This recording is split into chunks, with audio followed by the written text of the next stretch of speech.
신약의 복음서에서 가장 두드러지게 나타나는 예수님의 마음, 그 정서적 삶을 보여주는 단어가 긍휼입니다. 오늘 본문에 불쌍히 여기사라고 하는 이 단어인데 헬라 말로 스프랑크니조마이라고 하는 단어입니다. 이 단어는 동정하다, 자비를 베풀다, 불쌍히 여기다, 동정심을 가지다라고 하는 뜻을 가지고 있습니다. 이 단어는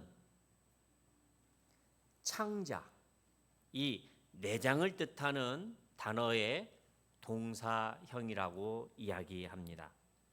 가장 깊은 그 감정을 경험하는 곳이 바로 우리의 인체 중에서 내장이라고 하는 것을 고대인들은 알았다고 그럽니다. 그래서 오늘 우리의 마음이 근심과 걱정과 그런 염려, 두려운 이런 모든 감정들을 가지고 살아가면 사실 오늘 우리의 내장과 그 위장에 많은 상처를 준다고 그럽니다. 상하게 하는 것이다. 그렇게 말하고 있습니다. 그래서 이 단어는 그 위장을 휘젓는 그런 마음, 그 정서를 우리에게 보여주는 단어입니다. 예수님이 행하신 이 행동의 기초가 되는 마음, 이 긍휼, 불쌍히 여기는 마음이었다라는 것을 우리가 알 수 있습니다.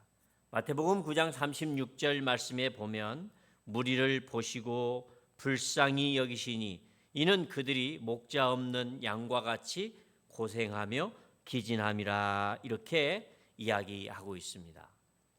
고생하며 또 고통스러운 삶을 살아가는 그런 사람들, 내 던져져서 내동댕이 쳐서 살아가는 그 유리한 사람들을 보시고 예수님께서 불쌍히 여기시는 마음, 그 마음이 움직이시고 또 그 마음이 예수님의 마음을 사로잡았다라는 것을 알 수 있습니다. 그래서 모든 병과 모든 약한 것들을 예수님이 고쳐주셨다라고 가르쳐 줍니다. 마가복음 1장 14절의 말씀에 보면 한 나병 환자의 간구에 예수님은 그를 불쌍히 여겨서 손을 내밀어 그를 깨끗하게 고쳐주시는 것을 볼 수 있습니다. 율법에는 만지지 말라고 하는 것도 오늘 이 불쌍히 여기는 이 긍휼의 마음에 통하여 예수님은 그를 만지시고 그를 어루만져 깨끗하게 하시는 것을 볼 수 있습니다. 그래서 이 불쌍히 여기는 마음이 예수님의 본래 가지고 있는 본 바탕의 마음이고 또 그것이 원인이 되어 행동으로 옮겨지는 것을 알 수 있습니다. 오늘 본문에도 어머니 또 이 과부 되어지고 하나밖에 없는 독자가 죽었습니다. 더 이상 의지할 곳이 없는 홀로 된 이 과부를 예수님께서 보시고 긍휼히 여기셔서 불쌍히 여기셔서 그 마음이 생겨서 그 아들을 살려 어머니에게 주셨다라고 말하고 있습니다. 예수님이 삶을 살아가면서 행동하시는 그런 모든 내적인 그 동기가 긍휼에 있다라는 것을 우리가 알 수 있습니다. 그래서 죽어가는 사람을 구조하는 이 선한 사마리아 사람처럼 누군가를 보면 창자가 끊어지는 듯한 그런 사랑과 긍휼이 가득 차 있는 예수님을 오늘 우리는 성경을 통해서 여러 구절을 통해서 예수님의 그 긍휼, 그 영광스러운 마음을 오늘 우리는 보게 됩니다. 그래서 하나님의 하나님 되심을 우리에게 가르쳐 주시는 것을 볼 수 있습니다. 특별히 마태복음 18장 27절의 말씀에 보면은 만 달란트, 정말 상상할 수 없는 그런 엄청난 빚을 지고 있는 사람의 이 간구에 대해서 주인은 그를 불쌍히 여겨 그의 빚을 모두 탕감해 주었다라고 이야기합니다. 바로 그 긍휼을 베푸는 주인처럼 그 긍휼이 상상할 수 없는 그 엄청난 빚도 탕감해 줄 만큼 그만큼 충분한 긍휼을 가지고 계시는 분이시다라는 것을 오늘 우리에게 보여주고 있습니다.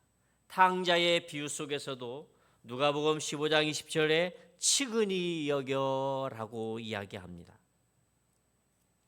아버지의 아들에 대한 이 측은지심이라고 그러죠. 불쌍히 여기는 마음이 충만해져서 달려가 목을 안고 입을 맞추었다라고 말하고 있습니다. 그 모든 행동들은 오늘 이 긍휼의 마음으로부터 나왔다라는 것을 우리가 알 수 있습니다. 모든 비유의 이야기 속에서 하나님의 마음이 어떠하시냐 하는 것을 우리에게 보여주고 있고, 이 단어가 스프랑크니조마이라고 하는 긍휼이라는 말입니다. 이 긍휼은 긍휼로 마음에 그냥 머물러 있는 것이 아닙니다. 이 긍휼은 자비를 베푸는 것으로서 나타나는 것을 볼 수가 있습니다. 선한 사마리아인의 이 비유에서도 강도를 만난 후에 버려져 죽게 된 이 사람에게 사마리아인은 긍휼의 마음이 그를 움직였어요. 그래서 가던 중에 길을 멈추고 발길을 멈추고 몸을 굽혀서 강도 만나 죽어가고 있는 그 사람을 돌보고 있는 것을 볼 수가 있습니다. 그런데 이 긍휼히 여겨, 불쌍히 여겨 나타나는 모든 이 단어들이 행동 언어들이라는 거예요. 그걸 우리는 동사라고 이야기를 하는데 계속해서 움직이고 행동한다는 거예요. 그래서 여기 가까이 가다, 기름과 포도주를 상처에 붓다, 싸매다, 자기 짐승에 태우다, 주막으로 데리고 가다, 돌보아 주다, 데나리온 둘을 내어주다, 비용이 더 들면 돌아오겠다, 내어 주었다라고 이야기합니다. 갚아주겠다라고 이야기합니다. 이 불쌍히 여기는 마음, 그 긍휼은 그냥 마음으로 가지고 있는 것만이 아니라 그것은 우리에게 무엇인가 행동으로 나타나게 하는 것이다라는 것을 알 수가 있습니다. 그래서 밖으로 우리의 행동이 드러나도록, 드러날 수밖에 없는 그 마음이 긍휼이라고 하는 단어라는 것을 알 수 있습니다. 오늘 예수님께서 본문 말씀에 남편도 잃고 자식도 잃은 이 과부된 어머니에게 그가 간청도 하지 아니했고 요구도 하지 아니하였음에도 불구하고 우리 주님께서 과부를 보시고 아들을 살려주셔요.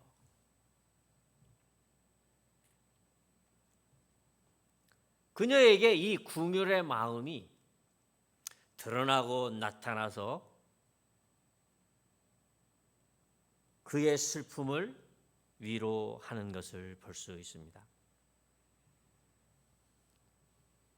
신명기 7장 6절에서 8절 말씀에 보면 너는 여호와 내 하나님의 성민이라 내 하나님 여호와께서 지상 만민 중에서 너를 자기 기업의 백성으로 택하셨나니 여호와께서 너희를 기뻐하시고 너희를 택하시면 너희가 다른 민족보다 수요가 많기 때문이 아니니라.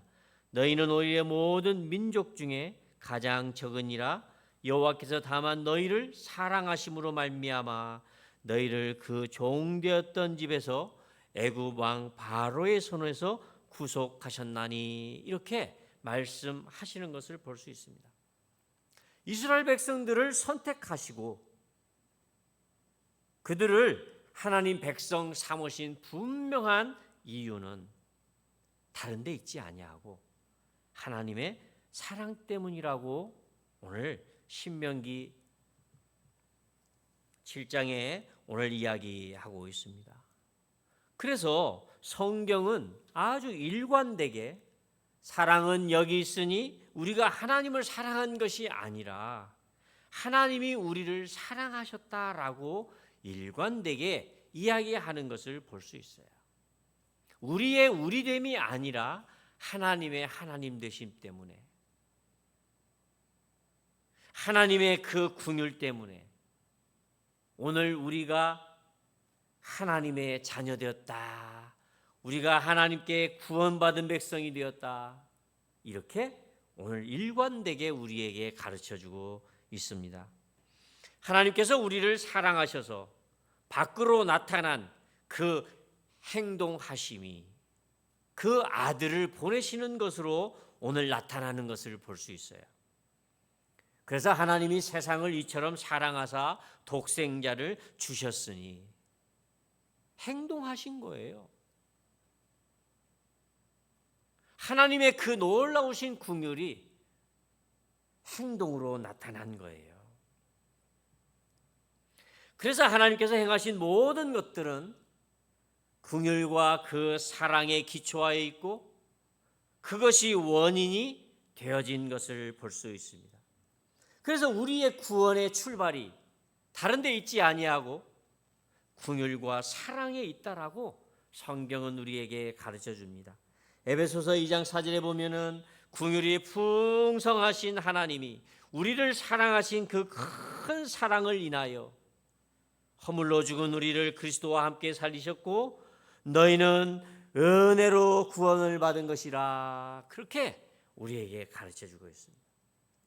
긍휼이 풍성하신 하나님이 우리를 사랑하신 그 사랑으로 인해서 그것이 원인이 되어 그것이 출발이 되어 그것이 기초가 되어져서 밖으로 나타난 것이 성육신이고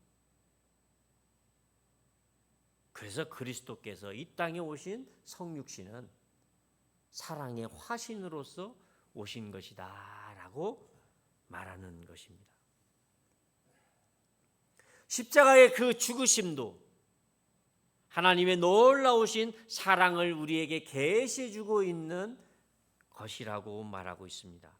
로마서 5장 8절에 보면은 우리가 아직 죄인 되었을 때에 그리스도께서 우리를 위하여 죽으심으로 하나님께서 우리에 대한 자기의 사랑을 확증하셨느니라 그렇게 가르쳐 주고 있습니다.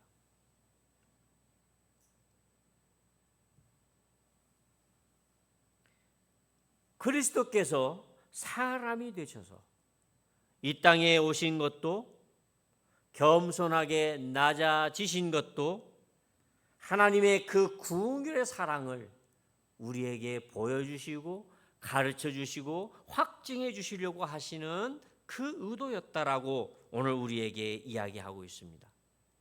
이 세상을 창조하신 창조의 주인께서 친히 종의 형체를 취하셨다라고 말하고 있습니다. 모든 영광과 능력을 다 가리시고 세상을 창조하신 분께서 세상에 들어오셔서 그 창조한 모든 것들을 필요로 하는 햇빛도 물도 공기로 공기도 필요로 하는 분이 되셨다. 그렇게 낮아지셨다고 그래요. 그렇게 한 모든 일들은 바로 사랑 때문이라고 하는 것이죠. 사랑 때문에. 우리를 돌아보고자 하시는 주 예수 그리스도의 마음이었다라고 빌립보서 2장 7절에는 우리에게 이야기하고 있습니다. 사랑하는 우리 성도 여러분, 이렇게 긍휼은 가만히 있을 수가 없고 그것이 밖으로 드러나고 나타나게 되어져 있다라는 것이죠. 뿐만 아니라 이 긍휼은 밖으로 드러나고 나타나는 것뿐만 아니라 하나님의 긍휼, 그리스도의 긍휼은 아래로 더 낮은 곳으로 그곳에서 더 드러나고 나타난다라고 하는 것을 알 수 있습니다. 특별히 가난한 자들에게, 슬픔을 만난 자들에게 주 예수 그리스도의 긍휼, 하나님의 긍휼은 분명하고 명확하게 드러난다라는 것을 알 수 있습니다. 오늘 이 본문에도 남편을 잃고 홀로 된 이 사람, 아들마저 잃은 이 어머니에게 슬픔에 놓여 있는 그 현실을 맞닥뜨리고 있는 이 사람에게 이 긍휼이 나타나고 있다라고 하는 것을 알 수 있습니다. 그래서 성경을 보면 하나님은 얼마나 이 가난한 자들에 대해서 깊은 관심을 가지고 계시는지 알 수 있습니다.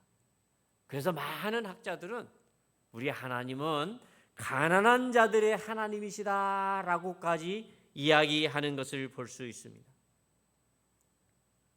하나님께서 이스라엘을 선택하시고 그들을 부르셨다고 그럽니다. 그들은 강한 자가 아니었습니다. 그들은 약한 자들이었고 수요가 아주 적은 자들이었고 애굽의 종되었던 자들이었고 가난하여 자유가 없는 현실 속에 놓여져 있는 사람들이었습니다. 그런데 야곱을 사랑하고 에서를 미워했다고 그래요. 이것은 사랑의 기초에서 하나님께서 야곱을 사랑하기로 하셨다는 의미입니다. 이렇게 가난한 자들에게 우리 하나님의 긍휼이 나타나고 있다는 것을 알 수 있습니다. 누가복음 12장 32절에 제자들에게 적은 무리여 무서워하지 말라. 너희 아버지께서 그 나라를 너희에게 주시기를 기뻐하시느니라 라고 말씀하십니다. 여기 이 제자들 적은 무리들에게 긍휼이 베풀어지고 하나님의 나라를 상속하여 주시겠다라고 그들에게 약속하고 있는 걸 볼 수 있습니다. 하나님께서 이 가난한 자들에 대해서 얼마나 많은 관심을 기울이고 계시는지 출애굽기 23장 6절에 보면은 너는 가난한 자의 애의 송사라도 정의를 굽게 하지 말며 그랬어요. 가난한 자들이 얼마나 무시당해요. 그래서 정의가 굽어질 때가 얼마나 많은지 몰라요. 그렇게 하지 말라고 그래요. 출애굽기 22장 25절에도 내가 만일 너와 함께 한 내 백성 중에서 가난한 자에게 돈을 구워주면 너는 그에게 채권자같이 하지 말며 이자를 받지 말 것이며 라고 말합니다. 가난한 자들에 대해서 얼마나 보호하고 계시는지 모두 다 그 긍휼의 마음 속에서 나오는 것을 볼 수 있습니다. 뿐만 아니라 이 가난한 자들 얼마나 위하시는지 몰라요. 레위기 23장 22절에 보면은 너는 땅의 곡식을 벨 때에 밭 모퉁이까지 다 베지 말며 떨어진 것을 줍지 말고 그것을 가난한 자와 거류민을 위하여 남겨두라. 나는 너희의 하나님 여호와니라 그랬어요. 특별히 오늘 우리에게 그 가난한 자를 부탁하시는 것을 볼 수 있어요. 신명기 15장 11절에 보면 땅에서 언제든지 가난한 자가 그치지 아니하겠으므로 내가 내게 명령하여 이르노니 너는 반드시 내 땅 안에 내 형제 중 곤란한 자와 궁핍한 자에게 내 손을 펼지니라. 얼마나 오늘 우리에게 그런 가난한 자, 곤란에 처해 있는 그런 사람들을 돌보라고 오늘 우리에게 부탁하시고 명령하시는 것을 볼 수가 있습니다. 이렇게 하나님께서 가난한 자, 궁핍한 자, 곤란에 처해 있는 그런 사람들에 대해서 긍휼의 하나님이시다. 그런 낮은 곳에 임하시는 하나님의 긍휼을 우리는 성경을 통해서 볼 수가 있습니다. 사랑하는 우리 성도 여러분, 사실 이 나인성의 과부에 대해서 별로 아는 것이 없습니다.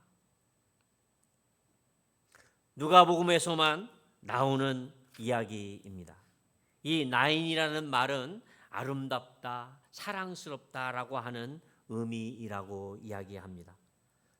그런데 오늘 그가 처해 있는 상황은 아름답지도 아니했고 또 사랑스럽지도 아니했던 그런 상황임을 볼 수가 있습니다. 그가 처해져 있는 이 상황은 이제 의지할 것이 없는 그런 상황입니다. 남편도 없고 하나밖에 없는 이 독자도 아들도 없습니다. 사실 고대 로마 사회 속에서 여인이 홀로 살아간다라고 하는 것은 굉장히 어려운 일입니다. 지금도 그런 시대 속에 살아가고 있지만 정말 어려운 그런 상황 속에 놓여 있다라고 하는 의미입니다. 그런 의미에서 보면 오늘 이 여인은 가난한 자인 것을 알 수 있습니다. 성경에 보면 심령이 가난한 자에게 우리 하나님께서 복이 있다 말씀하시는 걸 볼 수 있어요. 누가복음에서는 심령이 가난한 자가 아니라 그냥 가난한 자가 복이 있다라고 이야기합니다. 사랑하는 우리 성도 여러분, 심령이 가난한 자가 누구일까요? 정말 그 무엇도 의지할 것이 없어서 무엇을 의지하고 살아가야 할지 알지 못하는 그런 막막한 상황 속에 놓여져 있는 사람이 가난한 사람입니다.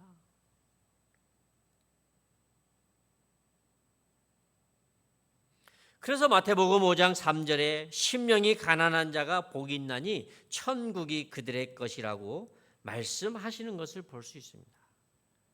그 무엇도 의지할 것이 없어서 오직 하나님밖에는 의지할 분이 없다라고 하는 그런 상황 속에 있는 심령이 가난한 자, 그 사람이 복이 있다고 그래요.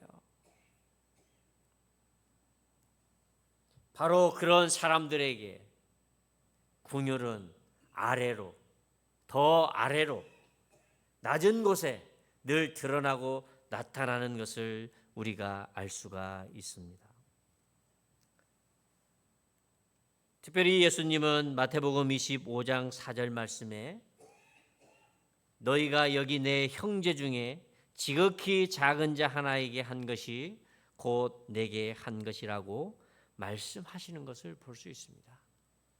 우리 하나님께서 그 가난한 자들에게 아래로 낮아지셔서 그 낮은 자들에 대한, 가난한 자들에 대한 긍휼을 베푸신 것처럼 오늘 이 작은 자 하나에게 한 것이 곧 내게 한 것이라고 예수님은 말씀하시는 것을 볼 수 있습니다. 사실 저와 여러분이 어떤 사람일까요? 고린도전서 1장 26절에서 28절의 말씀에 보면은 형제들아 너희를 부르심을 보라 육체를 따라 지혜로운 자가 많지 아니하며 능한 자가 많지 아니하며 문물 좋은 자가 많지 아니하도다라고 이야기합니다. 그러면서 하나님께서 미련한 자들을, 세상의 약한 자들을, 세상의 천한 자들을, 멸시받는 자들을, 없는 자들을 하나님께서 택하셨다라고 이야기합니다. 우리 자신을 생각해 볼 때 오늘 우리가 얼마나 가난한 자인지 몰라요. 자랑할 것이 없는 그런 가난한 자인 것을 오늘 우리가 알아야 됩니다. 이것을 알지 못하고 언제나 오늘 우리의 마음에 살이 쪄서 살아가는 사람들이 얼마나 많은지 몰라요. 오늘 이 가난한 자에게 우리 하나님께서 긍휼을 베푸시는 것뿐만 아니라 그러므로 하나님의 이 놀라운 긍휼을 입은 오늘 저와 여러분들이 어떻게 살아가야 하는지를 성경은 가르쳐 줍니다. 긍휼을 입었다면 긍휼히 여기며 살아라. 그렇게 오늘 우리에게 가르쳐 줍니다. 마태복음 5장 7절에 보면은 긍휼히 여기는 자는 복이 있나니 긍휼히 여김을 받을 것이미요라고 가르쳐 줍니다. 긍휼히 여기는 사람으로 사는 것 얼마나 귀한 삶인지 모릅니다. 에베소서 4장 32절에 보면 서로 친절하게 하며 불쌍히 여기며 공동체 안에서 이 불쌍히 여기는 마음이 없어요. 이게 가장 큰 문제 아니겠어요?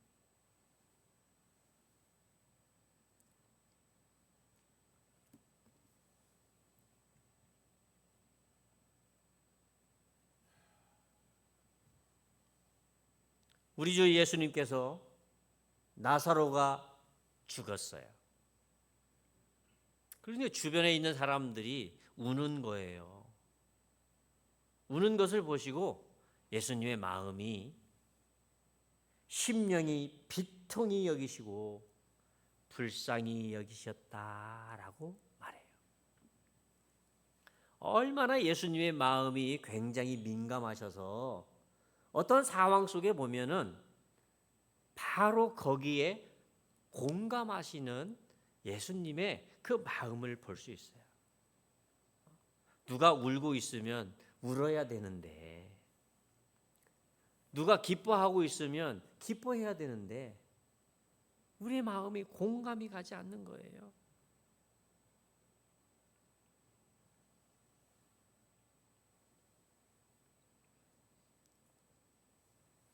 사랑하는 우리 성도 여러분, 오늘 2025년도를 보내면서 또 2026년도 새해를 맞이하면서 우리 교회와 우리 공동체는 어떤 공동체를 이루고 살아가야 할까? 어떤 공동체를 여러분 지향하면서 그런 교회를 이루고자 여러분들은 생각하고 또 그런 마음을 가지고 살아가십니까? 저는 로마서 12장 15절에 있는 말씀을 굉장히 중요하게 여기고 또 제 마음에 늘 새겨져 있는 말씀인데, 즐거워하는 자들과 함께 즐거워하고 우는 자들과 함께 울라 하시는 말씀인 것을 볼 수 있습니다. 함께 즐거워할 수 있을 때 함께 즐거워할 수 있는 마음이 되고 또 함께 울어주는 그런 공동체가 되어져 가는 것, 이것이 오늘 우리 교회가 지향해야 되는 그런 목표가 아닌가 싶어요. 저기에서는 기뻐하고 있는데 그 기쁨이 내게는 슬픔이 된다면 아름다운 공동체를 이루어갈 수 없지 않겠습니까? 저기에서 기뻐하고 즐거워하고 있는데 나는 슬퍼요. 저 사람은 슬픈데 내가 굉장히 기분이 좋아요. 이건 아름다운 공동체라고 말할 수 없지 않습니까? 가정에서도 그런 것 같아요. 남편이 지금 힘들고 있는데 아내가 좋아하고 있는데 남편은 싫어하고, 아름다운 가정은 아닌 것 같아요. 함께 즐거워하고 함께 울어줄 수 있는 그런 공동체를 이루는 것, 긍휼이 실행되어져 가는 교회,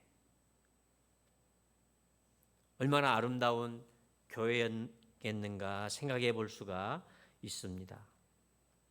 긍휼은 그래서 땅의 정욕으로부터 오는 것이 아니라 위로부터 오는 하나님의 지혜라고 이야기합니다. 야고보서 3장 17절 말씀에 보면 위로부터 오는 그 지혜가 무엇인가를 우리에게 가르쳐 줍니다. 성결, 깨끗함, 세상과 구별돼서 거룩한 삶을 살아가는 것, 화평, 원수 맺지 아니하고 화목의 관계를 맺고 계속 화목을 유지해 가는 그런 삶, 관용, 친절한 삶을 살아가는 것, 양순, 순종을 잘 해주는 삶, 긍휼, 불쌍히 여겨서 나타나는 행동. 그러면 선한 열매가 가득할 것이라고 그래요. 사랑하는 우리 성도 여러분, 야고보서 5장 11절에 보면은 주는 가장 자비하시고 긍휼히 여기시는 분이시니라, 그렇게 말씀하고 있습니다. 긍휼의 주님을 누가 경험할 수 있을까요? 욥과 같이 평안한 길이 아니라 아주 큰 그 고난의 길을 걸어가는 자들에게 더욱더 이 하나님의 긍휼과 자비는 경험되어진다라는 것을 알 수 있어요. 왜냐하면 우리 하나님의 긍휼은 밖으로 드러나는 것이지만 더 깊이 아래로 내려가서 그 낮은 자리에 있는 사람들에게 임하는 긍휼이기 때문에 그러합니다. 사랑하는 우리 성도 여러분, 여러분의 삶이 만족스럽지 못하고 또 즐겁지 아니한 삶 속에서 오늘 하나님의 긍휼을 경험할 수 있는 그런 신앙인이 되기를 바랍니다. 우리 모두 다 이 고난이 있다면, 죄악에 깊이 빠져 있다면, 만족이 없다면, 그리고 이 가난과 궁핍 속에 있다면 우리 하나님 긍휼을 베풀어 주옵소서. 기도할 수 있는 우리 성도들이 되시기를 바랍니다. 그래서 우리의 신앙의 선배들은 그들이 처해 있는 그런 상황 속에서 죄악에 깊이 빠져 있을 때, 그리고 그들이 가난하고 궁핍함 속에 있을 때, 그리고 고난 속에 그들이 놓여져 있을 때 그들은 긍휼의 하나님을 늘 찾았어요. 그리고 기도했어요. 시편 119편 77절에 보면 주의 긍휼이 여기심이 내게 임하신 내게 내가 살게 하소서, 그래요. 주의 긍휼이 여기심이 내게 임하셔서 내가 살게 하소서. 긍휼을 구하는 기도. 시편 27편 17절의 말씀에도 여호와여 내가 소리내어 부르짖을 때에 들으시고 또한 나를 긍휼히 여기사 응답하소서라고 기도하는 걸 볼 수 있습니다. 시편 69편 20절에도 주의 많은 긍휼을 따라 내게로 돌이키소서라고 간구하는 것을 볼 수 있어요. 사랑하는 우리 성도 여러분, 하나님의 긍휼만이 우리가 살 길이에요. 하나님의 긍휼만 있으면 오늘 우리가 만나는 모든 상황을 이길 수 있어요. 그래서 긍휼은 심판도 이기고 자랑한다고 그래요. 하나님 앞에 긍휼을 입지 못하는 사람들만큼 불쌍한 사람이 없어요. 왜 긍휼의 기도를 하지도 않고 또 왜 긍휼을 입을 수 없을까요? 그것은 분명한 것 같습니다. 하나님 앞에서 불쌍히 여김을 받을 필요가 없는 사람, 하나님 앞에 심령이 가난해지지 아니한 사람, 하나님의 긍휼이 필요 없는 사람은 하나님으로부터 긍휼을 입을 수가 없겠죠. 뿐만 아니라 하나님만이 나의 의지가 되지 아니하는 사람, 다른 것들을 더 의지하고 살아가는 사람들은 하나님의 긍휼의 맛을 볼 수가 없겠죠. 왜냐하면 가난한 심령이 되지 않기 때문에 그 긍휼을 얻을 수가 없습니다. 사랑하는 우리 성도 여러분, 우리는 긍휼이 필요하고 긍휼이 있어야 삽니다. 긍휼을 베풀어 주옵소서. 오늘 이 밤에 기도하고 또 새해를 맞는 아름다운 신앙인이 되기를 예수님의 이름으로 부탁하며 축복합니다. 거룩하신 우리 아버지 하나님, 우리를 불쌍히 여겨 주옵소서. 우리의 마음에 가난한 심령이 되지 아니하고 늘 마음이 부자가 되어서 하나님을 의지하지 아니하고도 살 수 있다는 그 교만함과 자신의 자만으로 늘 살아갈 때가 얼마나 많은지 모릅니다. 우리 주님 은혜 베풀어 주셔서 밖으로 아래로 낮은 곳으로 임하시는 하나님의 그 긍휼을 입고 살게 하여 주시고 그 긍휼의 맛을 경험하며 하나님 앞에서 살아가는 복된 새해가 되도록 인도하여 주옵소서. 예수님의 거룩하신 이름으로 기도하옵나이다. 아멘.